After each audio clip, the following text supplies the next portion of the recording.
ദൈവ തിരുനാമത്തിന് മഹത്വമുണ്ടാകട്ടെ. ദൈവത്തിൻ്റെ അതിപരിശുദ്ധമായ നാമം എന്ന് വന്നേക്കും വാഴ്ത്തപ്പെടുമാറാകട്ടെ.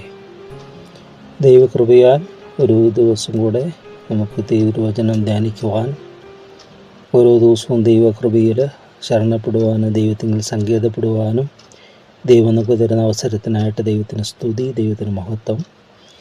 നാം ചിന്തിച്ച 68-ാം സങ്കീർത്തനം എൻ്റെ 2 ഭാഗങ്ങളായിട്ട് നമുക്ക് ചിന്തിക്കാം എന്ന് ചിന്തിച്ചു.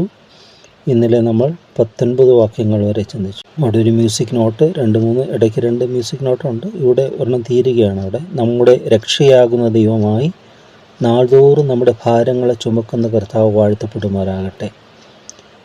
ഓരോ ദിവസവും നമ്മുടെ ഭാരങ്ങളെ ചുമക്കുന്ന ദൈവം. വെയ്റ്റ്ലെസ് ലൈഫ് എന്നൊക്കെ പറയത്തില്ലേ, ചില ഉപകരണങ്ങളൊക്കെ വെയ്റ്റ്ലെസ് ആയിട്ടുള്ളത് ഉണ്ടെന്ന് പറയുന്ന പോലെ ക്രിസ്തീയ ജീവിതം വെയ്റ്റ്ലെസ് ആണ്. ഭാരങ്ങളില്ലാഞ്ഞിട്ടല്ല, എന്നാൽ ഭാരങ്ങളെല്ലാം വഹിക്കുന്ന ഒരു ദൈവത്തിൻ്റെ സാന്നിധ്യം, നമ്മുടെ പ്രശ്നങ്ങളും എല്ലാം ഏറ്റെടുക്കുന്ന ഒരു ദൈവം, നമുക്ക് പകരം ദൈവികമായ സമാധാനവും ആശ്വാസവും തരുന്നതായ ദൈവത്തിൻ്റെ സാന്നിധ്യം, സാമീപ്യം, അതാണ് ഒരു ദൈവത്തിൻ്റെ അനുഗ്രഹം എന്ന് പറയുന്നത്. തുടർന്ന് 20-ാമത്തെ വാക്യം തുടങ്ങിയാണ്. നമ്മൾ ആദ്യം ചിന്തിച്ചത് ഉയർപ്പിൻ്റെയൊക്കെ സമയത്ത് പാടുന്ന ഓരോ സഭകളിലൊക്കെ പാടുന്ന ഒരു സങ്കീർത്തനമാണ്, വായിക്കുകയും ധ്യാനിക്കുകയും ചെയ്യുന്ന സങ്കീർത്തനമാണ്. ദൈവം എഴുന്നേൽക്കുന്നവന് ശത്രുക്കൾ ചെറിപ്പോകുന്നു, അവനെ പായിക്കുന്നവരെ മുമ്പിൽ നിന്ന് ഓടിപ്പോകുന്നു എന്നൊക്കെ 1-ാമത്തെ വാക്യമൊക്കെ അതിനെ ഉള്ളതാണ്. പിന്നെ 18-ാമത്തെ വാക്യമാണ്, നീ ഉയരത്തിലേക്ക് കയറി ബദ്ധന്മാരെ പിടിച്ചുകൊണ്ടുപോയി യാഹ് എന്ന ദൈവോടെ വസിക്കുകയാണ്. അവിടെ ഉയരത്തിലേക്ക് കയറി ബദ്ധന്മാരെ പിടിച്ചുകൊണ്ടുപോയി എന്നുള്ള വാക്യം. 20-ാമത്തെ വാക്യം തുടങ്ങുന്നത്, ദൈവം നമുക്ക് ഉദ്ധാരണങ്ങളുടെ ദൈവമാകുന്നു, മരണത്തിൽ നിന്നുള്ള നീക്കുപോക്കുകൾ കർത്താവായ യഹോവയ്ക്കുള്ളവ തന്നെ. ഇവിടെ ദൈവം നമ്മളെ വിടുവിക്കുന്ന ദൈവം, ഉദ്ധാരണങ്ങളുടെ ദൈവം, നമ്മൾ ഉയർത്തുന്ന ദൈവം. പല അർത്ഥങ്ങൾ അതിന് കൊടുക്കാനായിട്ട് സാധിക്കും. ഇനി അവിടെ മരണത്തിൽ നിന്നുള്ള നീക്കുപോക്കുകൾ കർത്താവുള്ള യഹോവയ്ക്കുള്ളത്. നമുക്ക് ആയുസ്സും ആരോഗ്യവും എല്ലാം തരുന്നത് ദൈവത്തിൻ്റെ ദാനമാണ്. സമ്പത്ത് വർദ്ധിപ്പിക്കുമ്പോൾ എൻ്റെ കൈ ഇതൊക്കെയും ഉണ്ടാക്കിയെന്ന് പറയാതിരിപ്പാൻ, നിൻ്റെ ഹൃദയത്തിൽ പറയാതിരിപ്പാൻ സൂക്ഷിച്ചുകൊള്ളു എന്ന ആവർത്തന പുസ്തകത്തിൽ ഒരു വാക്യമുണ്ട്. യഹോവയല്ലോ ഈ സമ്പത്ത് ഉണ്ടാക്കുവാൻ നിനക്ക് ബലം തരുന്നത്. ബലവും ബുദ്ധിയും എല്ലാം ദൈവത്തിൻ്റെ ദാനമാണെന്ന് തിരിച്ചറിയുമ്പോൾ നമ്മൾ ദൈവത്തിന് മഹത്വം കൊടുക്കാനായിട്ട് സാധിക്കും. ഇംഗ്ലണ്ടിലെ പ്രസിദ്ധ ഇൻസ്റ്റിറ്റ്യൂട്ടാണ്, അവിടെ ഫേമസ് ഈ പഠനത്തിനുള്ളിൽ റഗ്ബി സ്കൂൾ. അതിൻ്റെ മുദ്രാവാക്യമായിട്ട് അവർ തിരഞ്ഞെടുത്തിരിക്കുന്നത്, സ്വയമായി ഞങ്ങൾ പ്രാപ്തരല്ല, ഞങ്ങളുടെ പ്രാപ്തി ദൈവത്തിൻ്റെ ദാനമത്രേ എന്ന വാക്യങ്ങളാണ്. എവിടെ ദൈവത്തെയും ദൈവവചനത്തെയും ഒക്കെ ഉയർത്തുന്നു, അവിടെ ദൈവത്തിന് അനുഗ്രഹം ഉണ്ടാകും തീർച്ചയായും. സ്വന്തം മഹത്വത്തിനും സ്വന്തം ബലവുമാണെന്നൊക്കെ കരുതി പോകുമ്പോൾ അതൊക്കെ പരാജയപ്പെടും. അതെല്ലാം ഫ്രൂട്ട്ഫുള്ളല്ല, ഫ്രൂട്ട്ലെസ്, അതെല്ലാം ബാരനായിരിക്കും. യഥാർത്ഥമായ ഫലമൊന്നും കാണുകയില്ല. സമ്പത്തുണ്ടാക്കും, പക്ഷെ സമാധാനം കാണുകയില്ല. വലിയ കൊട്ടാരങ്ങൾ കാണും, പക്ഷേ അതിനകത്തൊന്നും അനുഗ്രഹത്തിൻ്റെ ആശ്വാസങ്ങളൊന്നും കാണുകയില്ല. എന്നാൽ ദൈവത്തോട് കൂടെയാണെങ്കിൽ അതാണ് ഒരു വീട് നിറയെ സമാധാനത്തോടുകൂടി യാഗഭോജനത്തിലും കഴിയുന്നതിനേക്കാൾ സമാധാനത്തോടു കൂടിയ ഒരു കഷ്ണം ഉണങ്ങിയപ്പം നല്ലതെന്ന് പറയും. അതായത് സമാധാനമാണ് ഏറ്റവും വലുതായിട്ട് പറയുന്നത്. ലോകത്തിൽ പലതും കൊണ്ടിരുന്ന അസമാധാനമാണ്. നല്ല ഭക്ഷണമേശയുണ്ട്, ഭക്ഷണമേശ സമാധാനത്തോടിരുന്ന് ഭക്ഷിക്കാൻ കഴിയാത്തവർ എത്രയോ പേര്. കലഹം എല്ലാം പല രീതിയിലുള്ള ഇത്. എന്നാൽ അല്പമേ ഉള്ളൂവെങ്കിലും അത് സമാധാനത്തോടെ ദൈവ സാന്നിധ്യത്തോടെ കഴിക്കാൻ സാധിക്കുന്നതാണ് ഭാഗ്യമെന്ന് പറയുന്നത്. അപ്പോൾ ദൈവത്തോടു കൂടിയും ദൈവത്തെ കൂടാതെയും നമുക്ക് ജീവിക്കാം. രണ്ടും ജീവിക്കുന്നവരൊക്കെ ഉണ്ട്. വിജയത്തിൻ്റെ സോപാനം കയറി എന്നൊക്കെ പറയുന്നവരൊക്കെ പരാജയത്തിലേക്ക് കൂപ്പുകുത്തുകയാണ് ചെയ്യുന്നത്. ഇവിടെ പറയുകയാണ്, ദൈവത്തെ ഉയർത്താനായിട്ട് മരണത്തിൽ നീക്കുപോക്കുകൾ കർത്താവുള്ള യഹോവയ്ക്കുള്ളത് തന്നെ. എന്തെല്ലാം അനുഭവങ്ങൾ, അത്ഭുതങ്ങൾ നമ്മുടെ ജീവിതത്തിൽ നടക്കുന്നുണ്ട്. ആയുസ് ദൈവത്തിൻ്റെ ഒരു ദാനമാണ്. നമ്മൾ ദൈവത്തിൽ ആശ്രയിക്കുമ്പോൾ, ദൈവത്തിൽ ചാരുമ്പോൾ ശത്രുവിന് നമ്മുടെ മേലെ ഒരവകാശവുമില്ല. ഞാൻ ഇപ്പോൾ അറിയാം, നിൻ്റെ രോമങ്ങളെല്ലാം, തലയിലെ മുടികളെല്ലാം എണ്ണപ്പെട്ടിരിക്കുന്നതെന്നാണ് പറയുന്നത്. ദൈവം അറിയാതെ ഒന്നുപോലും പൊഴുകയില്ല എന്ന് പറയുമ്പോൾ ദൈവത്തിൻ്റെ സർവ്വശക്തിയാണ് അത് കാണിക്കുന്നത്. ഇന്ന് ആധുനിക യന്ത്രത്തിൻ്റെ സഹായത്തോടു കൂടെ ബ്ലഡ് കൗണ്ടൊക്കെ ടെസ്റ്റ് ചെയ്യുന്നത് കണ്ടിട്ടുണ്ടല്ലോ. ഇത്ര വേണമെന്ന് അത് മനുഷ്യൻ തന്നെ അങ്ങനെയാണ് ഈ മനുഷ്യനെ സൃഷ്ടിച്ച ദൈവത്തിനെല്ലാം ദൈവത്തിൻ്റെ കരങ്ങളിൽ എല്ലാം വ്യക്തമല്ലേ. ദൈവം സൃഷ്ടിച്ചത് കണ്ടുപിടിക്കുന്ന മനുഷ്യൻ കണ്ടുപിടുത്തത്തിന് ഉയർച്ചയിൽ ഓരോന്നും കണ്ടുപിടിക്കുന്നുള്ളൂ. എന്നാൽ കണ്ടുപിടിക്കുന്നതിന് മുമ്പ് തന്നെ ഇതുണ്ടായിരുന്നല്ലോ, കണ്ടുപിടിച്ചിട്ടല്ലല്ലോ ഇത് വന്നത്. H2 ആണ് വെള്ളത്തിൻ്റെ കെമിക്കൽ ഇതെന്ന് പറയുന്നത്. കണ്ടുപിടിച്ചപ്പോഴാണ് വെള്ളം ഉണ്ടായില്ല, വെള്ളം നേരത്തെ ഉണ്ടായിരുന്നു. ഇലക്ട്രിസിറ്റി കണ്ടുപിടിക്കുന്നതിന് മുമ്പ് വെള്ളമില്ല, ഉണ്ടായിരുന്നു ഇലക്ട്രിസിറ്റി, അതിനകത്ത് തന്നെ പവർ ഉണ്ടെന്നുള്ള. ഓരോന്നും കണ്ടുപിടിക്കുമ്പോഴും അതിന് മുമ്പ് തന്നെ ഉണ്ടായിരുന്നതാണ് ലോകത്തിൽ.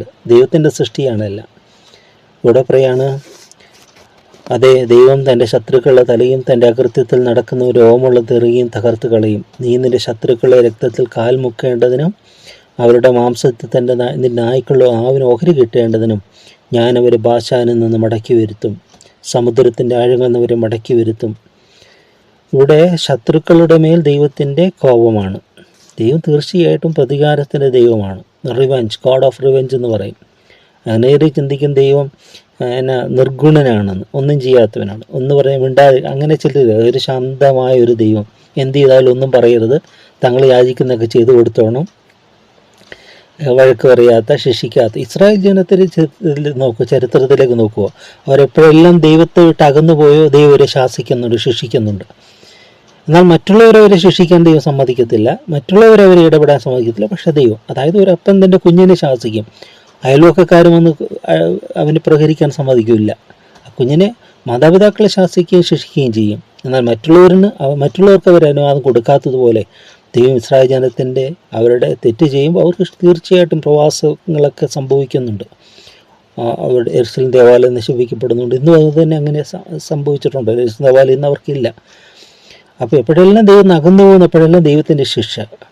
ഇവിടെ അതാണ് ഈ നിങ്ങൾ പ്രതികാരം ചെയ്യരുത്, പ്രതികാരം എനിക്കുള്ളതെന്ന് ദൈവം പറയുക. നമ്മൾ പ്രതികാരം ചെയ്യരുത്, നമ്മുടെ അടുത്ത് പ്രതികാരം ചെയ്യാൻ പറഞ്ഞിട്ടില്ല, നമ്മുടെ അടുത്ത് ശത്രുക്കളെ പോലും സ്നേഹിക്കാനാണ് പറഞ്ഞത്. പക്ഷെ ദൈവം ഓരോരുത്തരുടെ അതിനനുസരിച്ച് ദൈവം അത് ന്യായവിസ്താരം നടത്തി ദൈവത്തിൻ്റെ നീതിക്കൊത്തവണ്ണം അവർക്ക് ശിക്ഷ നൽകും. ആ ദൈവത്തിൻ്റെ നീതി, നമ്മളിപ്പോൾ ഒരു ഒരു രാജ്യത്തിൻ്റെ നീതിപീഠം എന്ന് പറയും, അത് നീതിയോടെ വിധിക്കണമെന്നാണ് ജനങ്ങളൊക്കെ പറയുന്നത്. ഒരുവൻ തെറ്റ് ചെയ്താൽ അവനെ എല്ലാവരും ഉടനെ സ്ട്രൈക്കൊക്കെയാണ്, അവന് ശിക്ഷ കൊടുക്കണം, ശിക്ഷ വിധിക്കണമെന്നൊക്കെ പറഞ്ഞു. അങ്ങനെയാണ് ദൈവം. അതുപോലെ ദൈവം സർവ്വത്തിൻ്റെ ഉടയവനല്ലേ, അവൻ നീതിയുള്ള ദൈവമല്ലേ. അപ്പോൾ ദൈവത്തിന് ശിക്ഷാവിധി ഉണ്ട്, ദൈവം ശിക്ഷ വിധിക്കുന്നവൻ കൂടെയാണ് എന്നവിടെ പറയുകയാണ്. ഇനി 24-ാമത്തെ വാക്യത്തിൽ, ദൈവമേ, അവർ നിൻ്റെ എഴുന്നള്ളത്ത് കണ്ടു, എൻ്റെ ദൈവവും രാജാവുമായ വിശുദ്ധ മന്ദിരത്തിലേക്കുള്ള എഴുന്നള്ളത്ത് തന്നെ. രാജാവിൻ്റെ എഴുന്നള്ളത്ത് പോലെ ദൈവത്തിൻ്റെ എഴുന്നള്ളത്ത് കാണുക. എന്താ അവിടെ പറയുക? സംഗീതക്കാർ മുമ്പിൽ നടന്നു, വീണക്കാർ പിമ്പിൽ നടന്നു, തപ്പുകൂട്ടുന്ന കന്യകമാർ ഇരുപുറവും നടന്നു. ഇസ്രായേലിൻ്റെ ഉറവിൽ നിന്നുള്ളവരെ സഭായോഗങ്ങളിൽ നിങ്ങൾ കർത്താവായ ദൈവത്തെ വാഴ്ത്തുവിൻ. ദൈവിക ശുശ്രൂഷയുടെ ഒരു ഭാഗമായിട്ടുള്ള അറേഞ്ച്മെൻറ്റ്സ് അവിടെ കാണുന്നത്. സ്തോത്രം ആരംഭിക്കാനൊരു ഇത് ഈ കോരഹിൻ്റെ പുത്രന്മാരൊക്കെ സങ്കീർത്തനം ആരംഭിക്കുമ്പോൾ ആസാഫൊക്കെ അതിൻ്റെ ലീഡറൊക്കെ ആയിരുന്നു നമ്മൾ കാണുന്നുണ്ട്. ഈ സ്തോത്രം ആരംഭിക്കുന്ന, അതായത് ആരാധനയിൽ സ്തോത്രം ആരംഭിക്കുന്ന ഒരു ഗ്രൂപ്പ്, ഗീതം ആലപിക്കുന്ന ഗ്രൂപ്പ്, അതിൻ്റെ മ്യൂസിക് ഇൻസ്ട്രുമെൻറ്റ്സ് ഉപയോഗിക്കുന്ന ഗ്രൂപ്പ്, അത് പഴയ നിയമത്തിൽ തന്നെ അതിൻ്റെ ഓർഡറൊക്കെ കാണാൻ പറ്റും. വിശുദ്ധ വസ്ത്രാലങ്കാരത്തോടു കൂടി ദൈവത്തെ മഹത്വപ്പെടുത്തണമെന്നാണ് പറയുന്നത്. അവിടെ പറയുകയാണ്, സഭായങ്ങളിൽ കർത്താവ് ദൈവത്തെ വാഴ്ത്തുവിൻ. അവിടെ അവരുടെ നായകനായ ചെറിയ ബെന്യാമീനും യഹൂദ പ്രഭുക്കന്മാരുടെ സംഘവും സെബൂലൂൻ പ്രഭുക്കന്മാരും നഫ്താലി പ്രഭുക്കന്മാരുമുണ്ട്. ആ സഭായോഗത്തിൻ്റെ ഒരു കാഴ്ചയാണ് അവിടെ കാണുന്നത്. നിന്റെ ദൈവം നിനക്ക് ബലം കൽപ്പിച്ചിരിക്കുന്നു, ദൈവമേ, നീ ഞങ്ങൾക്ക് വേണ്ടി പ്രവർത്തിച്ചത് സ്ഥിരപ്പെടുത്തണമേ. യെരുശലേമിലുള്ള നിന്റെ മന്ദിര നിമിത്തം രാജാക്കന്മാർ നിനക്ക് കാഴ്ച കൊണ്ടുവരും. ഞങ്ങളുടെ ഇടയിൽ ദുഷ്ടജന്തുവിനെയും ജാതികൾ വെള്ളിവാളങ്ങളോടുകൂടെ വന്ന് കീഴടങ്ങുവരായിട്ട് കാളക്കൂട്ടത്തെയും പശുക്കിടാങ്ങളെയും ശാസിക്കണമേ. യുദ്ധതൽപരന്മാരായ ജാതികളെ ചിതറിക്കണമേ. മിസ്രയീമിൽ നിന്ന് മഹത്തുക്കൾ വരും. കൂശ് വേഗത്തിൽ തൻ്റെ കൈകളെ ദൈവത്തിങ്കിലേക്ക് നീട്ടും. ഭൂമിയിലെ രാജ്യങ്ങളെ ദൈവത്തിന് പാട്ടുപാടുവീൻ, കർത്താവിന് കീർത്തനം ചെയ്യുവീൻ. പുരാതന സ്വർഗാദി സ്വർഗങ്ങളിൽ വാഹനമേറുന്നവന് പാടുവീൻ. ഇതാ അവൻ തൻ്റെ ശബ്ദത്തെ, ബലമേറിയ ശബ്ദത്തെ കേൾപ്പിക്കുന്നു. ദൈവത്തിന് ശക്തി കൊടുക്കുവീൻ. അവൻ്റെ മഹിമ ഇസ്രായേലിന്മേലും അവൻ്റെ ബലം മേഘങ്ങളിലും വിളങ്ങുന്നു. ഇവിടെ പറയുകയാണ്, നിന്റെ ദൈവം നിനക്ക് ബലം കൽപ്പിച്ചിരിക്കുന്നു. നമുക്ക് ദൈവം ബലമായിട്ട് മാറുവാനായിട്ട് സാധിക്കണം. ഓരോന്നിലും നമ്മൾ മുമ്പ് ചിന്തിച്ച പോലെ റഗ്ബി സ്കൂളിൽ സ്വയമായി ഞങ്ങൾ പ്രാപ്തരല്ല, ഞങ്ങളുടെ പ്രാപ്തി ദൈവത്തിൻ്റെ ദാനമത്രേ. അതിനോട് സാമ്യപ്പെടുത്തി പറയാവുന്ന ഫിലിപ്പർ 4:13 വാക്യം. എന്നെ ശക്തനാക്കുന്നതിന് മുഖാന്തരം ഞാൻ സകലത്തിലും മതിയായവനാകുന്നു എന്നുള്ള വാക്യം. അവനെ ശക്തനാക്കുന്ന ഒരു ദൈവം. അവൻ സർവശക്തനാണ്. നമ്മുടെ ശക്തിക്കനുസരിച്ചല്ല ദൈവത്തെ നമ്മൾ വിലയിടേണ്ടത്. ദൈവത്തിന് സകലവും സാധ്യം, ദൈവത്തിനൊന്നും അസാധ്യമല്ല. ദൈവമേ, നീ ഞങ്ങൾക്ക് വേണ്ടി പ്രവർത്തിച്ച് സ്ഥിരപ്പെടുത്തണമേ. ദൈവം നമ്മളിൽ ഒരു പ്രവൃത്തി ആരംഭിച്ചാൽ അത് അവസാനത്തോളം തികയ്ക്കും. ഫിലിപ്പ് ലേഖനം 1-ാം അധ്യായത്തിൽ കാണുന്നുണ്ട്. നിങ്ങളിൽ നല്ല പ്രവൃത്തി ആരംഭിച്ചവൻ അതിൻ്റെ അന്ത്യത്തോളം അവസാനത്തോളം അതിനെ ഉറപ്പിക്കും, അതിനെ നിവർത്തിക്കുമെന്ന് പറയാം. ഒരു ഗുഡ് ഡീഡ്, ദൈവം നല്ലൊരു പ്രവൃത്തി ആരംഭിച്ച് ദൈവം അത് പൂർത്തീകരിക്കും. അതാണ് കർത്താവ് യേശുക്രിസ്തുവിന് വിശ്വാസത്തിൻ്റെ നായകനും പൂർത്തി വരുത്തുന്നവനുമായ കർത്താവ് യേശുക്രിസ്തു. അവിടെ നിന്നൊന്നും പൂർത്തിയാക്കാൻ കഴിയാത്തതൊന്നും അവൻ ഏറ്റെടുക്കുകയില്ല എന്ന് പറയും.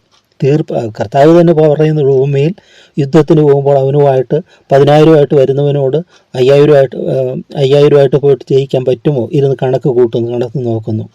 ഭവനം പണിയുമ്പോൾ അത് വീട് തീർപ്പാൻ വകയുണ്ടോ എന്ന് നോക്കുന്നു. അങ്ങനെയാണെങ്കിൽ ദൈവം ഒരു വ്യക്തിയുടെ ജീവിതത്തിൽ തൊടുമ്പോൾ ദൈവത്തിൻ്റെ പൂർത്തീകരിക്കാൻ പറ്റും. ദൈവത്തിൻ്റെ സർവ്വശക്തിയാണത്. അവിടെ സ്ഥിരപ്പെടുത്തണമെന്ന് പ്രാർത്ഥിക്കുകയാണ്. 29 യെരൂശലേമിൽ അതിൻ്റെ മന്ദിരം നിമിത്തം രാജാക്കന്മാരെ കാഴ്ച കൊണ്ടു. ഞങ്ങളുടെ ഇടയിൽ ദുഷ്ടജന്തുവിനെയും ജാതികൾ വെള്ളിവാളങ്ങളിൽ കൂടി വന്ന് കേട്ട് അവരുടെ കാളക്കൂട്ടത്തെയും പശുവിടാങ്ങൾ ശാസിക്കണം. ഈ ഞാങ്ങണയുടെ ദുഷ്ടജന്തു എന്ന് പറയുന്നത് മോശയുടെ ജീവിതത്തെ നമ്മൾ ഓർക്കേണ്ടത്. ആ ചെറിയ പേടകം ഉണ്ടാക്കി അതിനെ ഒഴുക്കി വിട്ടപ്പോൾ ആ റീഡ്സ്, ആ ഞാങ്ങണയുടെ ഇടയിലെല്ലാം ദുഷ്ടജന്തുക്കളൊക്കെ ഉണ്ട്. പക്ഷെ അതൊന്നും ആക്രമിക്കാതെ ദൈവം ആ മോശക്കുഞ്ഞിനെ ഒഴുക്കി ഫറവൻ്റെ പുത്രി എടുക്കത്തക്കൊണ്ട് അതിലേക്ക് ദൈവം വഴി നടത്തുകയാണ്. ദൈവത്തിൻ്റെ അത്ഭുത മഹത്വം എന്ന് പറയുന്നത്.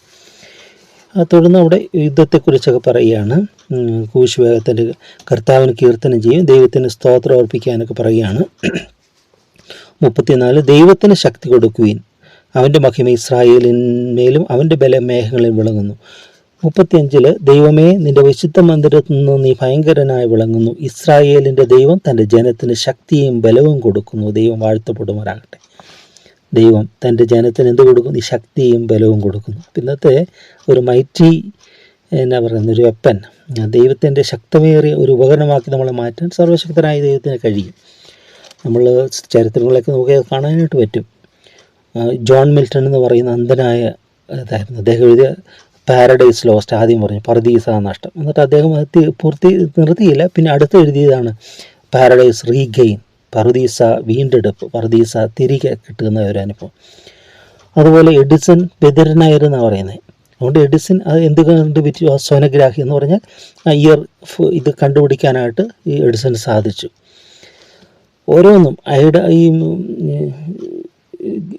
ഹെലൻ കെല്ലർ എന്ന് പറയുന്ന എത്ര ഗീതങ്ങൾ എഴുതി ഹെലൻ കെല്ലർ അന്ധയായിരുന്നു, ബധിരയായിരുന്നു.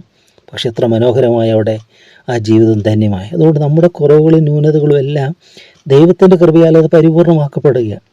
അതുല്യമായിട്ട് അത് മനുഷ്യർക്ക് ഗ്രഹിക്കാൻ കഴിയുന്നതിലധികം ദൈവത്തിൻ്റെ ശക്തി. അങ്ങനെ കാണുമ്പോൾ അവർ ദൈവത്തെ മഹത്വപ്പെടുത്തുക, അവരുടെ ജീവിതം കൊണ്ടൊക്കെ ദൈവത്തെ മഹത്വപ്പെടുത്തുക. എൻ്റെ ശക്തിയും എൻ്റെ ബലവുമല്ല, അതല്ല, സ്വന്തം ശക്തിയല്ല നമ്മുടെ ദൈവമായിരിക്കേണ്ടത്. അനേകർക്ക് സ്വന്തം ശക്തിയാണ് ബലം. ഇന്നത്തെ പല മോട്ടിവേഷൻ സ്പീക്കേഴ്സൊക്കെ പറയും നിനക്ക് ശക്തിയുണ്ട്, നിനക്ക് ശക്തിയുണ്ട് എന്ന്.